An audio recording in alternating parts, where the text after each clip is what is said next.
మళ్ళొకసారి హృదయపూర్వకంగా నమస్కారాలు. తీజ్ పండుగలో భాగంగా ఇక్కడికి ఇన్వైట్ చేసినందుకు మీ అందరికీ మనస్ఫూర్తిగా ధన్యవాదాలు తెలియజేస్తున్నాను.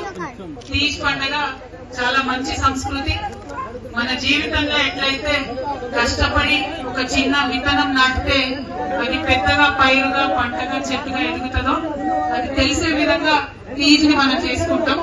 ముఖ్యంగా ఆడపిల్లలందరూ కలిసి మరి గోధుమలైనా మీరు పెట్టి గోధుమలు నాటి వాటిని 9 రోజులు ఉంచి మంచిగా మొలకలైన తర్వాత ఊరేగించి మరి మా జీవితం బాగుండాలని కోరుకుంటారు. అటువంటి అందమైన పండుగలో నన్ను భాగస్వామ్యం చేసినందుకు మళ్ళొకసారి ధన్యవాదాలు తెలియజేస్తా ఉన్నాను. 9 రోజులు ఎట్లయితే బతుకమ్మ చేసుకుంటామో అట్లానే 9 రోజులు తీజ్ చేసుకుంటాం. కానీ 9 రోజులు వేరే వేరే ప్రాంతాల్లో వేరే వేరే సమయాల్లో చేస్తాం కాబట్టి అందరం ఒక దగ్గరికి రాలేకపోతున్నాం. కానీ బంజారా సంస్కృతిలో భాగమైన ఈ తీజ్ ఫెస్టివల్ ని కూడా ఫ్యూచర్ లో రాష్ట్ర పండుగగా గుర్తించడానికి మా వంతు ప్రయత్నం మేము చేస్తామని తెలియజేస్తా ఉన్నాను.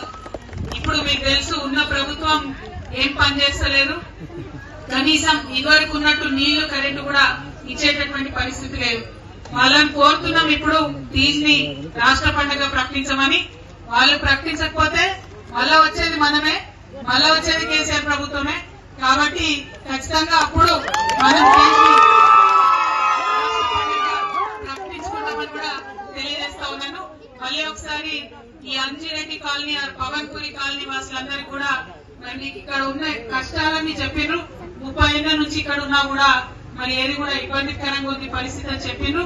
మీ ఇబ్బందులు తీర్చడానికి మీ సోదరిగా నా వంతు సహకారం తప్పకుండా ఉంటుంది.